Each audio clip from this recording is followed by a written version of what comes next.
Isang mapagpalang umaga sa ating lahat, mga kapatid ko kay Kristo. Mula sa The Solid Rock Morning Devotion, isang kagalakan na muli tayo ay makapagbulay-bulay sa salita ng Panginoon sa umagang ito. Mga ilang minutong pagbubulay-bulay ng mga salita ng Panginoon upang papurihan at sambahin ang ating Panginoong Hesukristo. Ang ating pong pagbubulay-bulayan ngayong umaga ng Miyerkules ay matatagpuan sa mga gawa, Kapitulo 13, talatang 38. Ito ang sinasabi. Dapat ninyong malaman, mga kapatid, na sa pamagitan ni Jesus ay ipinangaral sa inyo ang kapatawaran ng kasalanan. Pinagpala na po tayo sa pagkabasa at pagkarinig ng salita ng Diyos. Tayo po ay manalangin. Dakilang Diyos na mapagmahal, naririto muli ang iyong mga anak sa magandang umaga ng Miyerkules na iyong ibinigay pa sa amin. Maraming salamat o Diyos sa isang gabing nagdaan sa aming mga buhay na kami iyong iniingatan sa aming pagtulog. Maraming salamat sa muli mong paggising sa amin sa umagang ito upang kami o Diyos ay patuloy na gumanap ng aming gagampan sa pamagitan ng iyong anak na si Jesus na siyang bibigay sa amin ng kalayaan upang kami o Diyos ay patuloy na makapaglingkod sa aming Diyos na buhay na si Hesukristo na siyang namatay doon sa krus upang kami ay tubusin sa aming mga kasalanan. Panginoong Hesus, sa umagang ito, patuloy kong pinasasalamatan ang mga bagay na iyong ipinagkaloob sa amin. Katulad na lamang, Panginoon, sa isang bagyo na hindi masyadong nakalapit sa bansang Pilipinas, si Leon. Salamat o Diyos dahil patuloy mong pinoprotektahan ang iyong bansa, Panginoon, ang bansang Pilipinas. Lalong-lalo na ang mga anak mo na patuloy na naglilingkod, sumampalataya sa iyo, Panginoon. Panginoong Hesus, patuloy kong itinataas sa inyo ang aming mga kapatid, kababayan na naroon sa banig ng karamdaman. Hindi ko man sila kilala, Panginoon, pero alam mo, Panginoon, ang kanilang nararanasan sa pagkakataong ito. Abutin mo po, Panginoon, ang aming mga kababayan, kapatid sa pananampalataya na nangangailangan ng kagalingan. Ibalik mo ang mga lakas na nawala sa kanila dahil sa karamdaman, Panginoon. Amin ding inilalapit sa iyo, O Diyos, ang aming mga kapatid na magsisipasok sa kanilang mga trabaho. Patuloy mo po silang ingatan sa daan, Panginoon. Ilayo mo sila sa anumang kapahamakan. Gayon din po, Panginoon, sa mga kapatid namin na magsisiuwi sa kanilang mga probinsya dahil mahaba-haba ang bakasyon sa trabaho, Panginoon. Ingatan mo sila, O Diyos, hanggang makarating sila sa kanilang probinsya, Panginoon, upang makasama, makapiling ang kanilang mga mahal sa buhay. Kayo din po, Panginoon, patuloy kong itinataas sa inyo ang mga kapatid namin na nasa ibang bansa nagtatrabaho, mga OFW, Panginoon. Patuloy mo po silang ingatan doon, proteksyonan sa anumang kapahamakan na naroon, Panginoon, dahil hindi nila kabisado ang lugar kung ano ang mga kultura doon, Panginoon. Lalong-lalo na, O Diyos, sa mga bayan o sa mga bansang may kaguluhan, may gera, katulad ng Lebanon at Russia, Israel. Panginoong Hesus, may mga Pilipino na naroon upang magtatrabaho. Ingatan mo po sila. Ilayo mo po sila sa mga kapahamakan. Aking tinataas sa inyo, Panginoon, ang mga matatanda, ang mga senior citizen, na patuloy mo silang proteksyonan sa anumang karamdaman, Panginoon. Dahil sila, O Diyos, ay prone na sa mga karamdaman. Ilayo mo sila, O Diyos, sa karamdaman. Gayon din po ang mga bata, Panginoon, mga sanggol. Patuloy mo po silang ingatan. Panginoon Hesus, naalala rin namin ang aming mga kapatid na magsiselebrate sa kanilang mga kaarawan sa araw na ito. Pagpalain mo po ang kanilang mga buhay at bigyan mo sila ng kalakasan, proteksyon sa kanilang buhay. At marami pang taon na sila ay magsiselebrate ng kanilang kaarawan. Gayonin po, Panginoon, sa mga kapatid namin na magsiselebrate ng kanilang wedding anniversary, patuloy mo silang pagpalain. Maraming salamat, Panginoon, sa mga katugunan sa aming mga panalangin. Sa pangalan ni Jesucristo na aming Diyos at tagapagligtas. Amen. Ano ba ang kapatawaran? At bakit natin ito kailangan? Bakit natin kailangan, mga kapatid? Ang salitang pagpapatawad ay maihahambing sa paglilinis sa ating nakaraan. Kapag nakagawa tayo ng kasalanan sa ating kapwa, kapatid, humingi tayo ng tawad upang manumbalik ang ating dating magandang relasyon. Ang kapatawaran ay ipinagkakaloob natin sa isang tao, hindi dahil karapat-dapat siyang patawarin, kundi dahil ito ay pagpapakita natin ng ating pag-ibig, awa at biyaya sa Kanya. Ito ay isang desisyon upang mawala ang ating sama ng loob sa ating kapwa sa kabila ng ginawa niya sa atin.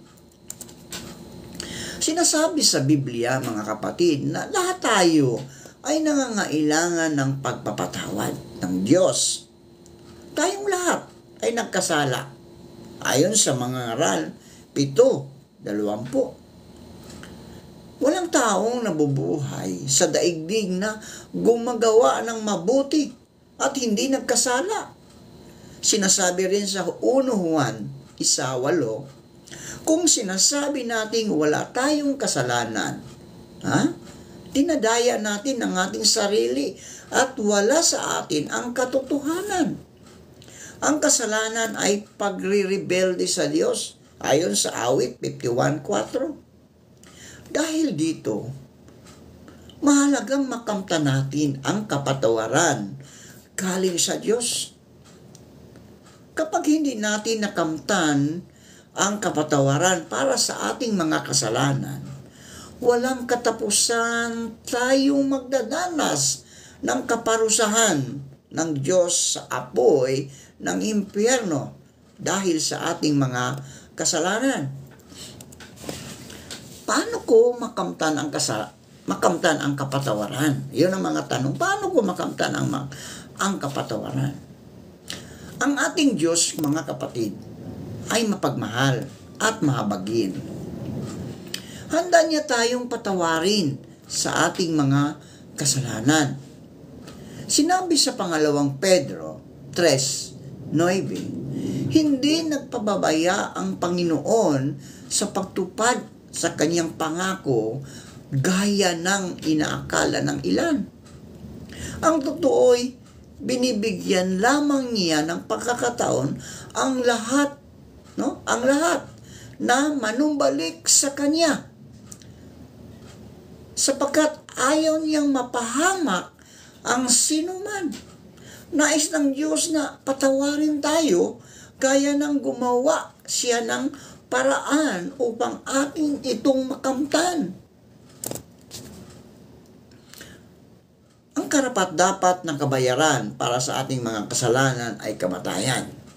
Di ba? Yun ang dapat kabayaran ng ating mga kasalanan ay kamatayan. Ito ay sinasabi sa unang bahagi ng Roma 6:23, di ba?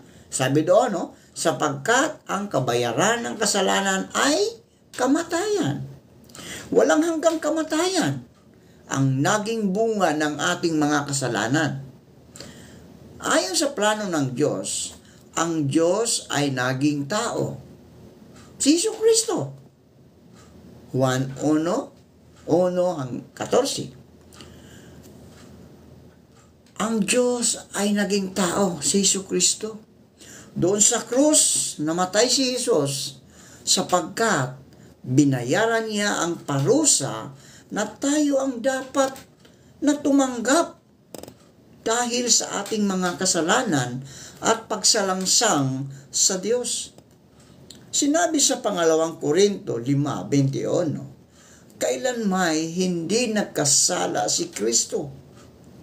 Ngunit alang-alang sa atin ay itinuturing siyang makasalanan upang maituring tayong matuwid ng Diyos sa pamagitan niya.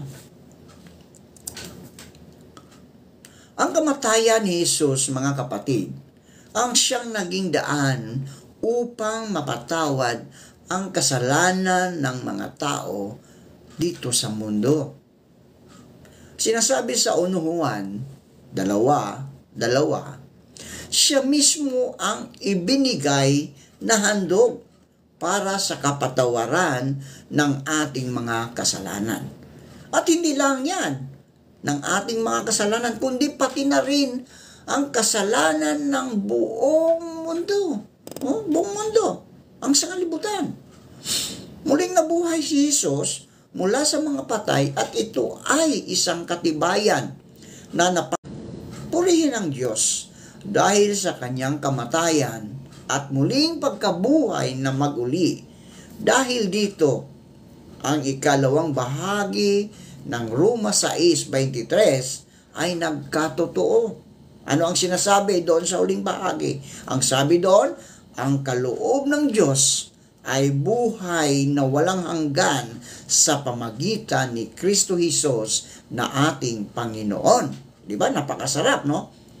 Ang kabayaran ng kamatayan, ang kabayaran ng kasalanan ay kamatayan. Sa bandang huli, ang sabi doon, ang kaloob ng Diyos ay buhay na walang hanggan sa pamagitan ni Kristo Jesus na ating Panginoon. Kapatid, kaibigan, gusto mo bang mapatawad ng Diyos ang lahat ng iyong mga kasalanan?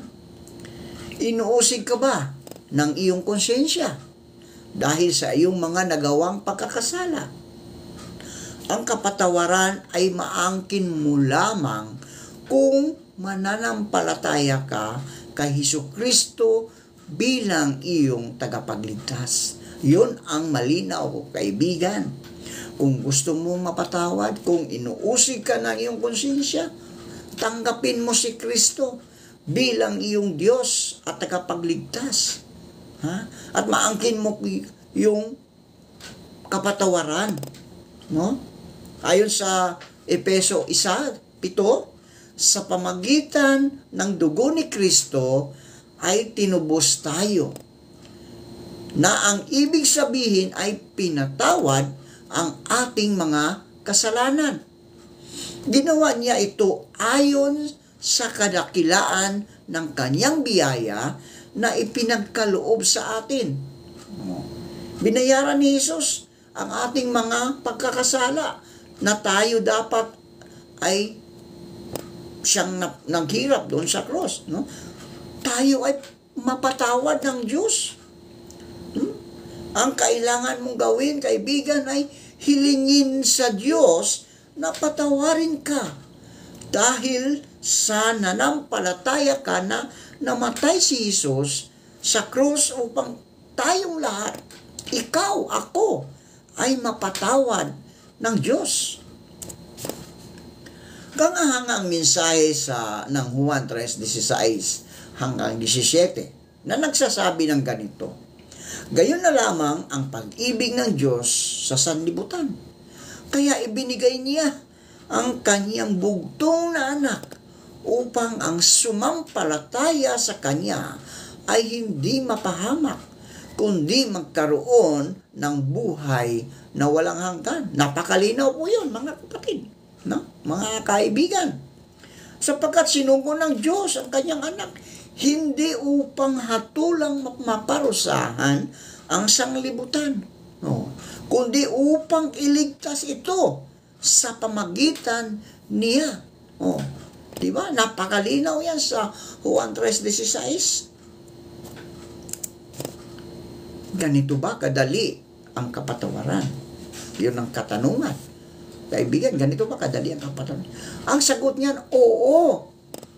Ganito kadali para sa atin dahil napakahirap para sa Panginoong Jesucristo. Tiniis niya ang lahat ng hirap at sakit upang hindi tayo hatulan ng Diyos kung ilalagak natin ang ating pagtitiwala sa Kanya. Hindi mo maaaring bilhin sa Diyos ang iyong kapatawaran. Sumampalataya ka at matatanggap mo ito sa dahil lamang sa habag at biyaya ng Diyos. Kung kaya nais mong ilagak kay Jesucristo ang iyong pagtitiwala bilang iyong tagapagligtas upang makamtan ang kapatawaran mula sa Diyos, narito ang isang modelong panalangin na maaari mong sabihin sa Diyos ng iyong buong puso. Tandaan mo lamang kaibigan, na walang panalangin ang makapagliligtas sa iyo, kundi ang Diyos lamang sa pamagitan ng kanyang banal na Espiritu. Manalangin tayo. O Diyos, inaamin kong nagkasala ako laban sa iyo at nararapat lamang na ako ay iyong parusahan. Tinatalikuran ko ang lahat ng aking mga kasalanan at nagtitiwala ako, Panginoon, ngayon kay Jesus para sa aking kaligtasan. Salamat po sa iyong kahangahangang biyaya at kapatawaran. Salamat po sa buhay na walang hanggan. Amen at Amen.